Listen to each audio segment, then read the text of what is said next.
It is Tuesday, June 10th, 2025. Welcome back to another edition of Baseball Today. We do not have Jolly. We do not have Chris Rose. We have my teammate, my guy Shelfy in the building today, Dan Rourke, and intern Sawyer along for the ride as well. Shelfy, my brother, what is going on? Thank you for joining us. Feeling good, man. Thanks for having me on. I've been wondering when I was going to get the Baseball Today invite. We needed the Rotten team up on here. What I love about Chris Rose being gone, obviously we missed the big guy.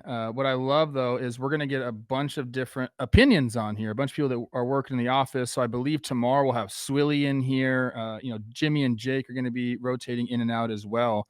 But I love me some NL East bias. We had the Mets yesterday. We're going to get the Phillies today. I have no bias, bro. I can give you some Philly-specific bias perspectives here today for sure. I know that's going to happen. You know I'm a Twins guy, but fans of the show know that we always start off with a tip of the cap. And today we have two tips of the cap. We're going to start off with Yuri Perez.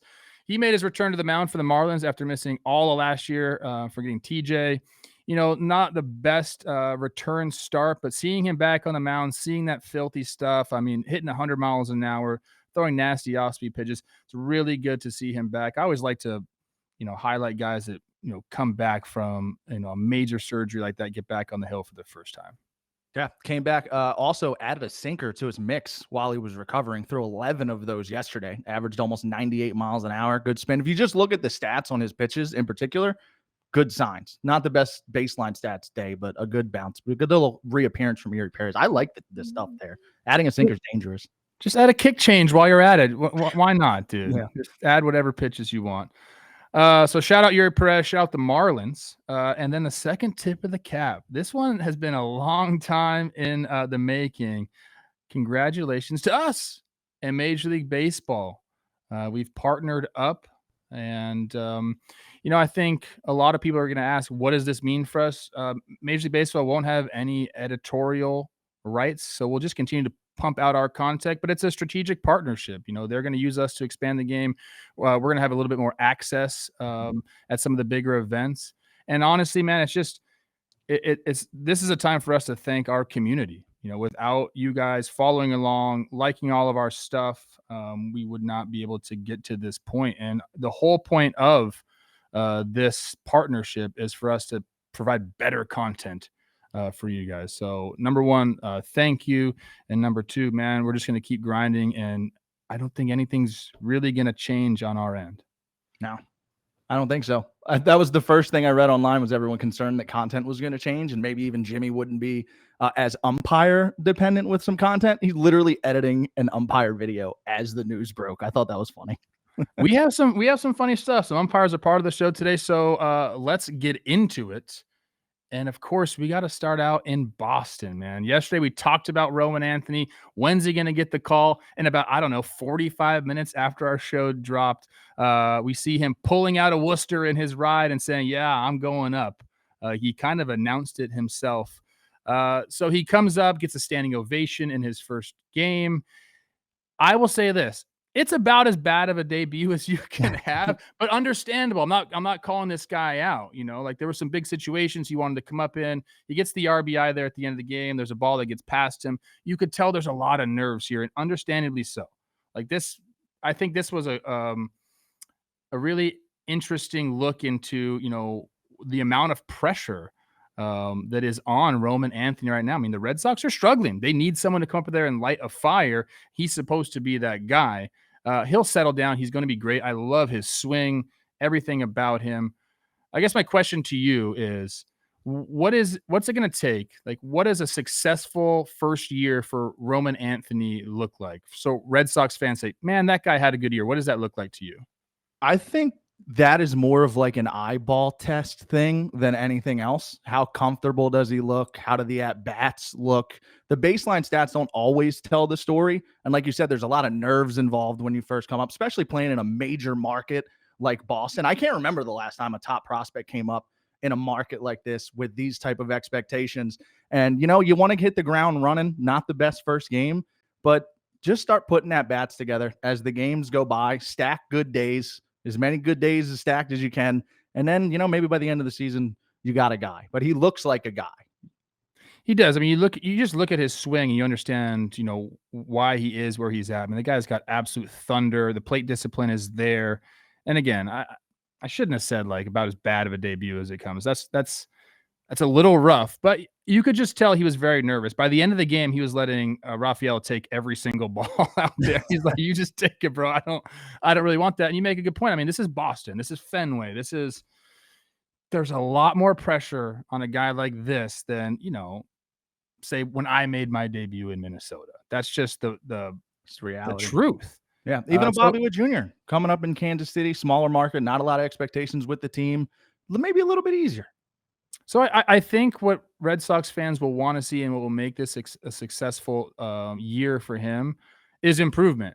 I think we're going to see some ups and downs, but as long as he makes improvements, maybe makes some adjustments at the big level and is having these good at bats by the end of the year, I think that is successful. I don't think Roman Anthony's got to carry the Red Sox to the playoffs. Now that would be great. And can he do that? Like, I don't know. Like he could help. I think they need other things as well as him. Like he can't take the game over and get them to the playoffs by himself, but obviously he's going to be in that lineup for quite some time. And I'm actually curious, like what the leash is with him. Is he like up there for good? Wilyer Abreu goes on the IL to get him up there.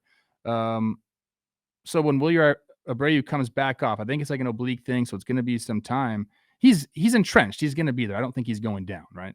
No, especially if he comes out and has some at-bats and puts some games together. I think that all depends on how he plays the first handful of games, but they're going to give him as much runway as you can. This isn't like a spur of the moment. Let's just get him a couple at-bats. If he hits the ground running here, you're going to see him. So I guess congratulations to Roman Anthony because he's the last of that like big trio to debut. He's probably sitting in Worcester being like, I'm here, guys. Is anybody? I just love the announced it himself. I don't think I've ever seen that before. I'm going up. Yeah, he just was. You always have these fans that'll kind of hang around minor league stadiums in particular, and one woman just happened to catch him leaving the yard, and she's like, "Hey, are you going up?" He's like, "Yeah, I'm going up." I guess what else is he supposed to say right there? Accidental elite reporting from fan on sidewalk. Yeah, and a great game last night. I don't know if you saw it, but yep. Christian Campbell with the freaking, I don't know what that ball hit. High chopper ties the game. Aranda making some errors there. Ultimately, the Rays prevail. So shout out Rays for continuing to play really, really good baseball. But this one was kind of all about Roman Anthony. Yeah. All right, let's move on to the next question. This one was awesome. This is the battle of the birds yesterday. The Red Birds versus the Blue Jays. And your guy, Alejandro Kirk, Short King, was the bird sign soaring the highest between the two teams yesterday. He had 4 hits. He tied Ernie Witt for the most 4-hit games by a catcher in Blue Jays history. It was 7. And the Blue Jays have been playing hot baseball. They've won 11 of their last 14 games. 11 of these games have been without Anthony Santander, and really he hasn't really done much. We know what the Cardinals have done. They went on that 12-game winning streak. They've put themselves right back into the playoff picture. Brendan Donovan's been awesome. They've had great starting pitching. The back end of the bullpen is there. Both these teams, I think, are a surprise this year in 2025, especially from where we sat in the offseason and kind of what our expectations were. So my question to you is, say you're a new baseball fan, you're coming in, and you've been able to watch these two teams for the first 2 months of the season, and you have to pick one to root for the rest of the year. You going Blue Jays? You going Redbirds? I got to go Redbirds. Just if you looked at that roster coming into the season, I think the average age of the starting rotation is up there. Is Arenado going to get traded? Does Ryan Helsley end up on the trade block? Just so many negative talking points coming into the year, and they've looked great. Like you said, the starting rotation's there. They got the back end of the bullpen. This is a team, I don't know if they're going to add or subtract at the deadline. The next month is probably going to determine that. But between these two teams, I got to go Redbird, especially in that NL Central, which I feel like the Cubs are good, but that's still wide open. It's going to be a fun back end of the season. I'd be riding the Cardinals. You think the Cardinals have a chance in the division? I think they have as good of a chance as any other team does in their divisions. I mean, the Cubs are a good team, but this is like their breakout season. They're still young. There's a lot of guys that this is their first time playing on a playoff team per se. So I think this is going to come down to September. I think the Cubs are on away with the division. I do. If I had losses coming this week, if that's true, you got the Phillies. Oh man. We'll get to that game in that series in a little bit. I really haven't made my mind up on this. I'm going to come off the top of the head right here because I do like both these teams, and I like when teams overperform expectations because really, what are expectations from the media? They don't mean anything. Made up. They're made up, guys. We're just trying to predict the future. Okay, that just doesn't happen. I'll go Blue Jays though. I think both these teams actually are very, very similar. If you really look at it, they both had really, really healthy rotations to start the year. So they're having their guys pitch. Now, the Blue Jays are looking for some help at the back end of the rotation. And the front three guys have been pitching really, really well. I think the Blue Jays need to address that. But look, you lock up Vladdy. Not sure what's going to happen with Bo. But you have Addison Barger coming on, George Springer with the resurgence. What I like about both these teams is they both have like crazy catcher duos right now. Like Kirk is going off, and Tyler Heineman is hitting 400 for the Blue Jays. And then you have, Pajes and Pozo for the Cardinals. So a little Ivan Herrera back there as well. Like they have that positional unit for catchers is just super strong for both teams. But I think we've had so much expectation for the Blue Jays over the last, 3 or 4 years that just really hasn't come to life. And I want it to happen this year. And I want Anthony Santander to come back and all of a sudden start hitting, and that Blue Jays lineup length get crazy. I want Varsho to come back, and I want him to go run down balls in center field. There's a lot to like about both of these teams, but I think the reason I'll pick the Blue Jays is we've wanted them to do something for the last couple of years and it hasn't happened. And finally, it looks like they're on track. So I'll go Blue Jays here. This episode is brought to you by 5 Hour Energy. Baseball season is here. Lots of games to watch each night. I know that. Grab a 5 Hour Energy to stay alert to watch all your favorite teams, or if you stayed up late to see that intense doubleheader, take a 5 Hour Energy shot in the morning so you can start your day. I take 5 Hour Energy all the time, and it's awesome, by the way. Go to 5 Hour Energy's website to find over 15 flavors to choose from, with flavors like watermelon, tropical burst, cherry, peach, mango, and more. There's a flavor for everyone. On the site, you even have the option to build your own 12-pack or 24-pack. You choose the flavors, and it's delivered right to your door. Right now, you have a chance to win $10,000 for your ultimate summer. What? Take your shot with 5 Hour Energy and make this summer your best one yet. Visit 5HEshot.com for full details and rules, and enter today. No purchase necessary. Ends June 30th, 2025. Go get your shot at $10,000. I love that. How about that? I really do take 5 Hour Energy a lot. You just shoot it right down, and then all of a sudden you're just raring to go, baby. You got a box of them here in the gaming room. All right, finally we can get some Phillies bias in here. We got our guy Shelfy, former Philly right here, as you all know. They met up with the Cubs. They began a 3-game series yesterday. The Phillies were able to get back on track after being swept by the Pirates over the weekend, thanks to this walk-off single by Brandon Marsh. We had Zach Wheeler collect his 1,000th strikeout of his career. Otto Kemp, who looks like a dog, got his first hit of his career. Just, I guess, react to the game. I was watching this game live, and I saw Bryson Stott and Otto Kemp lay down beautiful bunts. I think Dan has right here in extra innings. Like, it just doesn't get better than this, people. Nope. And this one in particular, on a little slide ball, there's just no shot right there. Beautiful. The bunt is back. The bunt is so back, dude. I love it. So Phillies get the win. All is good right now after getting swept. Vibes are back. I guess give me your Phillies. I mean, they needed that one last night from top to bottom. Zach Wheeler getting his 1,000th strikeout with the Phillies. Fastest Phillies pitcher to 1,000 strikeouts, by the way. Brandon Marsh getting the walk-off single. The team in general needed to get back on the right track. But Brandon Marsh, Johan Rojas in particular, have really struggled out in center field this year. So Marsh being the guy who stepped up and had the walk-off, I'm sure that's big for him. Otto Kemp in the debut. Fun fact about Otto Kemp, I don't know if you've seen this last night, purposely has never been to Citizens Bank Park until he debuted. When he came to the Phillies, he said, I'm not going to Citizens Bank Park until I make it to the majors. And last night was his first time at Citizens Bank Park. Ends up with a 3-hit game and on the bases and extras when they win it. I thought that was pretty cool. So hopefully the vibes are completely back. Getting swept by the Pirates was like, that's like bottom of the barrel right there. So It is. They have good pitching, and if they score any runs at all, they have a chance. So I don't fault the Phillies too much for that. I think the Pirates, as we talk about all the time on the show, you could actually be good if you went out and got some offense. Please. Okay. Please. What we're going to talk about here is interesting. I'm curious to hear your point on this. Craig Counsell gets ejected for the second night in a row, and it was because of Otto Kemp, who did not get called for anything here, but Craig Counsell thought, hey, he's running inside of the baseline. Now they changed this rule to add the dirt as part of the baseline. So you go in fair territory. That dirt is now part of the baseline to first base.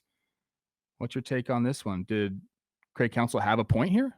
I think he at least has a point. As far as I understand, the rule is the umpire's discretion. I think if Otto Kemp takes even just one step to his left or routes himself inward, the biggest thing here is he's coming out of the right-hander batter's box. Just makes a beeline to first base. You're kind of taught to stay as inside the line as you can, but I don't think this was a dramatic enough inside the line for them to make the call. My biggest thing here, if that ball doesn't English and spin out, I think he's out. Like they kind of got beat by the ball hitting the ground and skipping away. The catcher had to reestablish himself to go get it. If he catches that clean, I think it's a routine play. I don't think that if you call him out on this, I think the Phillies dugout explodes and we have an even bigger argument. So after the game, Counsell was talking and said that the umpire told him that because they threw the ball and the first baseman caught the ball cleanly, that he felt like there was no obstruction. There wasn't any blocking of the base. So Counsell was like, well, if the ball hit him, would he be out? Like, is that what you're supposed to do? Which I thought was interesting. When I looked at it, because like I said, last year they added basically 4 right-handed hitters. They added the ability to run in the dirt and counted that as the base path there. And by the time Carson Kelly has the ball, I actually think he is back in the dirt, or at least close enough to it. So I think this one was okay. Dan, pause it right when Kelly gets the ball, which is right now. Go back a little bit. All right, let's see it. So he's running. Now he should be out, but as soon as Kelly gets the ball, he's back in the dirt. So I actually think they got this one right. And I mean, if you slow-mo the play too. Okay, now I'm looking here, like the right foot is in the dirt, but the rest of the body's in the grass. It's as close as it can get. I mean, I think the call could have gone either way, but my thing, Kemp never goes left. Like he's progressively going more and more right as he gets down the line. He's like a full 2 steps in the grass, progressively gets back towards the dirt, right foot in the dirt when the ball gets picked up. It's close. It's such a weird thing because you used to be taught, go in and try to like get in the way of that throw because the umpires didn't used to call it really. And then, I don't know if it's social media. I feel like a lot of times it is social media that influences this type of stuff. Like, oh, here's the rule. Why aren't we calling it the way it's supposed to be called? For a long time, umpires don't always go by the absolute book for these rules. As you mentioned, sometimes it is more of a discretionary thing. I've kind of changed my mind on that play. At first, I was like, Otto Kemp was in the dirt, but then I looked. I don't know. I think he should have been out. I don't love that rule, Shell. That's like where I'm at. If you're gonna have the rule, I think you got to call the rule there. I don't disagree with that for sure. Are you on the second base on the extra base to first base? Oh yeah, big time. I played first most of my life. I've been kicked a few times. I'm not a fan. I am too. It still makes it difficult for a right-handed hitter when you have like a jailbreak like that. When you're out in front of the ball, your momentum's taking you out into the grass. So the umpire has to take that into account too. I think that is exactly what happened on this play too. I don't think Otto Kemp leans left at all. He progressively gets more and more right as he goes up the line. That was just a natural straight line to the bag for him. Interesting. Well, sound off in the comments. Tell us what you think. If they got that right, if Counsell had a point, do you like the rule? Do you not like the rule? That's why baseball's so fun. There's all these little rules that come into play, and the discussion that surrounds it is awesome. Speaking of awesome, we had 2 awesome teams meeting down at Petco Park in San Diego. The Dodgers went down, took the first game of this series. And of course, it was back and forth. We had homers by Will Smith, our guy, Jake's doppelganger, Tyler Wade, with the bases clearing triple. It went into extras. The Dodgers end up getting the victory. But because it's such a good game, and because San Diego has been, I think, the best matchup for the Dodgers over the last couple years, people are starting to question, are the Giants still really the Dodgers' rival, or have the Padres taken over that spot? And now we have Max Muncy explaining what he thinks. The Padres bring everything that is in a rivalry, but you only have one rival. I don't like when people say you have rivals. I just think if you have a rival, it's your, it's your counterpart, and that's always going to be the Giants for the Dodgers, at least, and it's always going to be the Red Sox for the Yankees. People always made the argument that the Astros and Yankees had a good rivalry going, and it's like, that's true, but you only have one rival. Shout out to Foul Territory. That's a clip from their show. They got AJ Przinsky, they got Todd Frazier, Eric Kratz, a bunch of guys. They do a good job over there. Eric Kratz, Phillies legend. Yeah, thanks for the clip right there. So I guess my question to you is, do you agree with Muncy? Is there just one rival? Like, is it for the Phillies? I mean, it kind of seems like you guys have two. I think your real rivals, the Braves. I would say it's the Braves, but I don't know. The Mets is like right up the turn. That's where I'm at on this. Traditional rivalry for the Phillies is the Braves. Yes, but that's where this conversation, I think, gets a little opinionated, because I see where he's coming from, but I hate the Braves and the Mets equally. Okay. Maybe I don't know. Maybe the player fan perspective varies a little bit. Obviously Red Sox, Yankees, Giants, Dodgers are good examples, but I feel like rivalries come and go. You have those traditional rivalries, like you mentioned, Phillies, Braves, but I think that rivalries come and go, and that's the biggest thing here. The Padres are definitely a rival of the Dodgers right now. I don't see how you could spin it any other way. Maybe it's a firepower thing, because the Giants have been a good team the last few years. It's not like they've been bad. They've been right there. They just don't, I guess, necessarily have the name power that you get when you see a Dodgers versus Padres matchup right now with all the names that are out there. I'm camp multiple rivals, I think, is where I've landed on this. As a Philly fan, hate the Braves, hate the Mets, hate the Giants, hate the Cowboys. I was going to say, the Birds hate the Cowboys, right? But Cowboys also the Giants. I have fun with these fellas here every day. Okay, that's interesting. Yeah, look, it's hard to argue with a guy that's like literally in the rivalry. He's like, this is a Dodger talking about who their rivalry is. And growing up in Los Angeles, 100% it's the Giants. It's LA versus San Francisco in baseball. There's no doubt about it. But what do I think about when I think about rivalries? I think about, well, you match up well against each other. There is a history there. You have to have history. Yeah. If it's just a good matchup over the last couple of years, I don't think that constitutes a rival. So there has to be history. And I think the fans have to not like each other. It can't be like a friendly, there's no such thing as a friendly rivalry, in my opinion. Like, we're talking about real rivals. And guess what? The Padres kind of have all of that with the Dodgers. There is a history, especially recently in the playoffs. There is hatred amongst the fan bases. And the Dodgers fans will act like, oh, that's little brother down there. That's Dodger Stadium South. It's like, dude, I don't know if that's the truth, man. Like, these are real fans. And, there has been some success against the Dodgers by the Padres in the playoffs. So I think we've seen it top to bottom. We've seen Manny going at it with a fan. I think I do agree. I think I do agree that there's one true rivalry. And then you can mix in, some good matchups. I agree. I don't know. I guess I do go back and forth in this, because the Padres at least are establishing possibly a new rivalry. Maybe they're not there yet because there's not enough bad blood and history between those two teams, but it's dang near getting there. And, I was trying to think of who the Twins' rival is. I don't even know if we really have one. That's not good. It's the truth, though. You think about I think that changes.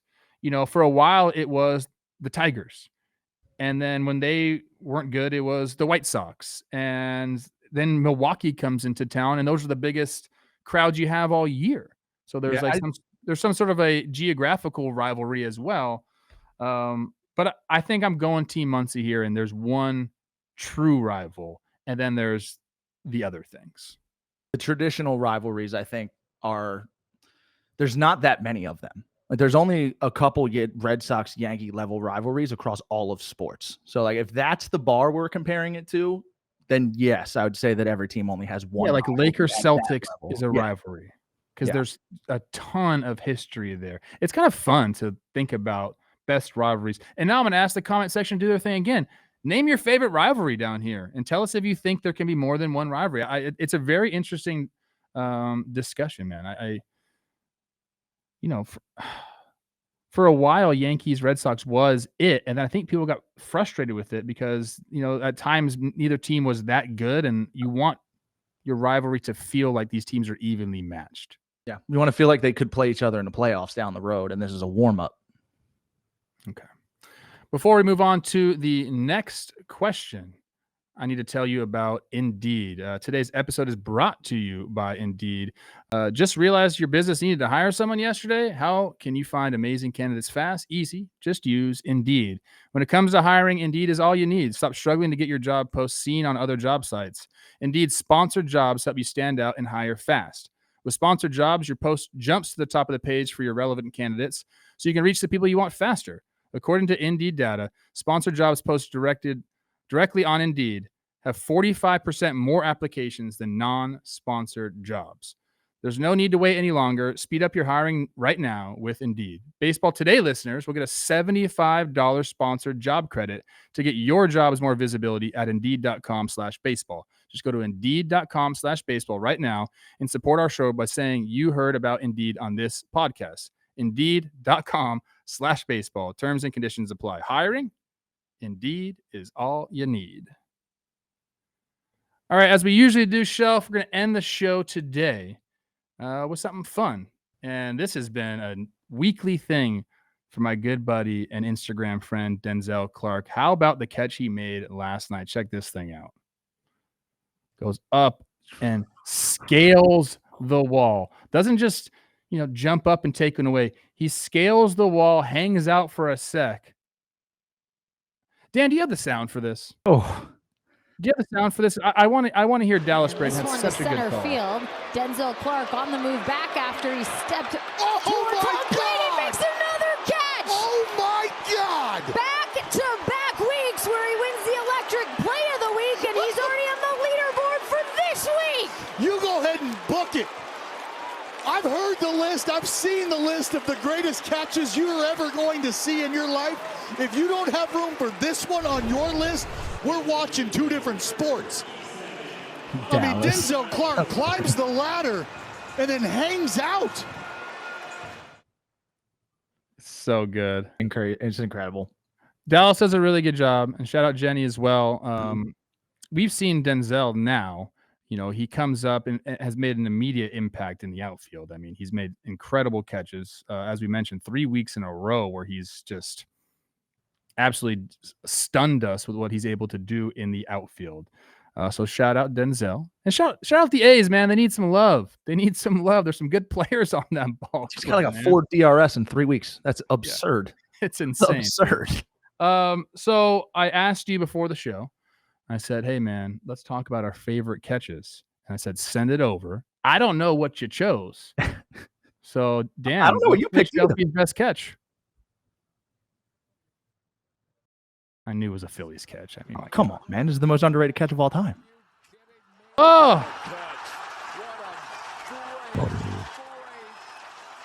Harry Callis.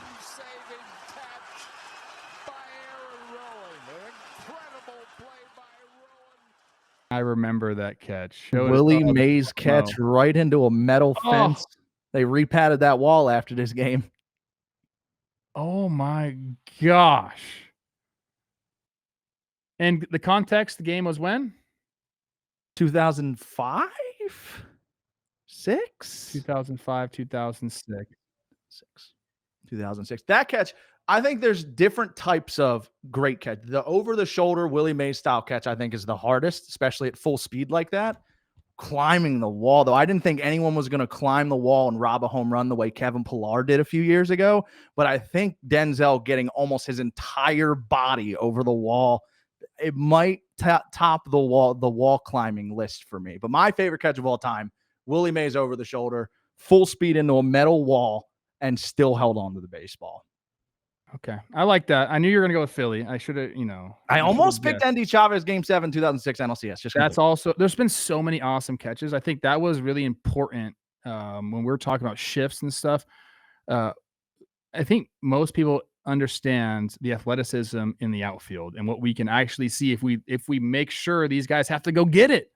There's nothing better than an outfield catch. And you could talk about, Pilar, Kiermaier, what Dalton Varsho has been able to do. I always reference Ben Revere, who's made some incredible catches, another former Philly. Hits.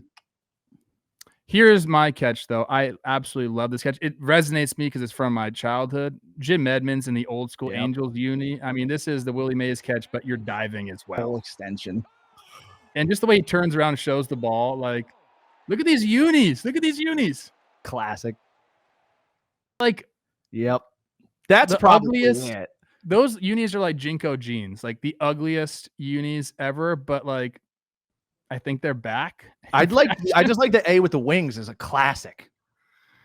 He just goes full extension. He did this a bunch of times in his career, but this one has got to be, if I had to guess, and I didn't even know the date. If I had to guess, this is like 1998 or something like that. That was like full on biggest. Was 1998? You had that was my full on fandom. I was 12 years old. I don't think I ever loved baseball more than when I was 12 and watching Sammy Sosa, Mark McGwire in that home run race, and then you have Jim Edmonds doing this. I don't know, man. There's been so many when Aaron Rowan broke his face, so relatable. Yeah, dude, it's so awesome. So shout out to all the people that can go get the ball. I don't think I have any defensive highlights in the outfield, if we're being honest, dude. It's not an easy thing to do, people. No, they make it look very easy. That's why catches like this are so special, because major league outfielders make hard plays look routine all the time. So when you get plays like this, it blows you away. Yeah, and the catch probability of the Denzel Clark ones, I think Dallas put it on his page. They put it out as a 90 percentile catch. Yeah, apparently they don't factor in the wall until next day, so that should be different. That sounds like a stupid stat then, for being honest. X that one out. All right, man. It's been fun. I really appreciate you coming on and helping out today. We got any things to plug?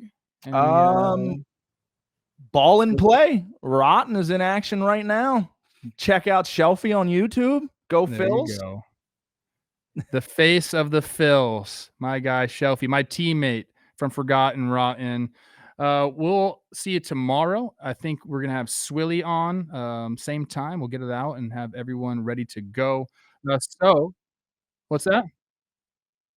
Oh, Swilly's the next day. Dalton Feely is tomorrow. Oh, my gosh. Okay, well, be prepared to hear about the Snakes.